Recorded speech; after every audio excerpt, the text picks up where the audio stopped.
Let's look at the code. First of all, we are importing the libraries over here. Then we are declaring the PIR pin and then LED which is connected to PICO, and then the buzzer, and then we have this PIR handler which will be checking the event.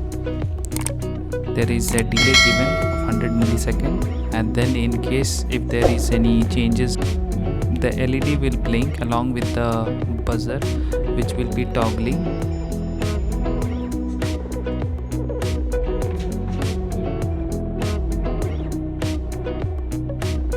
Now for uploading the code, we'll go to file and click on save as, and click on Raspberry Pi PICO, name it as main.py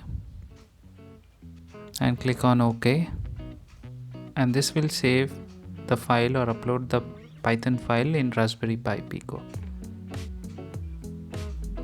So now we can run the current script which we have uploaded from PICO, and it is executed.